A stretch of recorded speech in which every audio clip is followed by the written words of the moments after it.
श्री सूत जी महाराज वर्णन करते हैं, हे सौनकादिक ऋषियों, दुर्योधन ने सब कुछ ले लिया पांडवों को रहने के लिए, माताओं इसने कुछ भी नहीं दिया।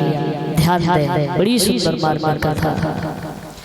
भगवान कन्हैया विचार करते हैं कि हमारे रहते हुए मैं पांडवों को इस हालत में देख नहीं सकता हूँ, क्यों न मैं दुर्योधन के पास जाऊं, पांडवों के लिए कुछ न कुछ मांग कर जरूर लाऊंगा। भगवान कन्हैया दुर्योधन के दरबार में पहुंचे। जो दुर्योधन ने आता हुआ देखा, कहा आइए माधव, आइए, स्वागत है आपका हस्तिनापुर के बीच में, आइए बैठो, भोजन करो। भगवान कहते हैं मैं यहाँ भोजन करने के लिए नहीं आया। भगवान ने कहा भोजन दो जगह किया जाता है। भगवान कहते हैं दुर्योधन भोजन दो जगह करना चाहिए, या तो भोजन कराने वाले के मन में भोजन कराने के लिए थोड़ा सा भाव होना चाहिए, प्रेम होना चाहिए तो भोजन करो, या फिर बड़ी तेजी से भूख लगी हो तो भोजन करो।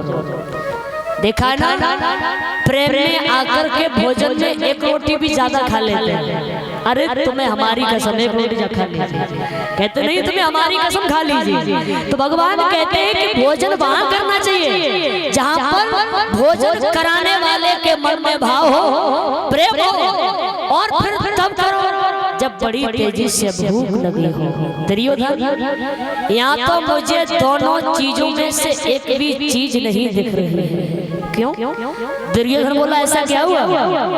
भगवान कहते हैं पहली बात मुझे भूख नहीं, दूसरी बात तुम्हारे मन में भोजन कराने का मुझे कोई भाव नहीं दिख रहा है, मुझे कोई प्रेम दिख नहीं रहा है, क्षमा करना हम भोजन नहीं कर रहे।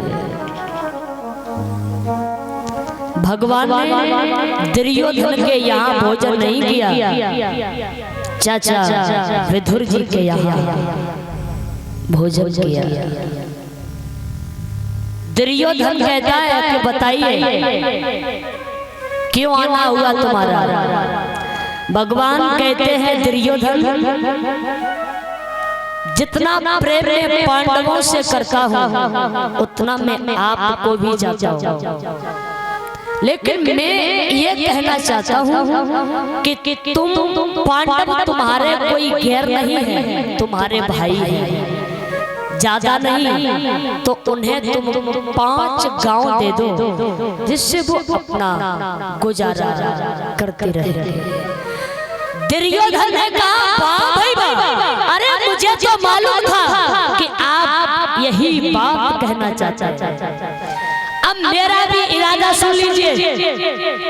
तुम 5 गांव की बात करते हो, पांडवों को मैं बिना युद्ध किए हुए एक सुई के नोक के बराबर जगह देने को तैयार नहीं है। सुई के नोक के बराबर की बात कर रहा हूं, हमसे युद्ध करें, पांडव अगर युद्ध जीत जाएंगे तो पूरा राज्य में देने को तैयार है। भगवान बोले ठीक है, विनाश काले और विपरीत बुद्धि, जब इंसान का विनाश होने के लिए आता है तो ये बुद्धि भी काम नहीं करती है। भगवान कहते हैं अब आप अपने विनाश के लिए तैयार हो जाइए, इसके जिम्मेदार आप ही होंगे, कोई दूसरा नहीं होगा। कुरुक्षेत्र के मैदान में युद्ध हुआ। महाभारत का युद्ध कितने दिन तक चला मालूम है? महाभारत का युद्ध कितने दिन तक चला? भगवान कन्हैया अर्जुन के सारथी बन गया, नहीं रथ चलाने वाले। महाभारत का युद्ध 18 दिन तक चला। कितने दिन? 18 दिन, और 18 दिन में 18 छोड़ी सेना का संहार हो गया, कोई नहीं बचा। दुर्योधन बचा तो ये झाड़ी में छिप करके रो रहा है, क्योंकि भीम ने अपनी गदा के प्रहार से इसकी जंघा को तोड़ दिया है। इसके पास में गुरु द्रोणाचार्य के पुत्र अश्वत्थामा का पदार्पण। भैया क्यों रो रहे हो?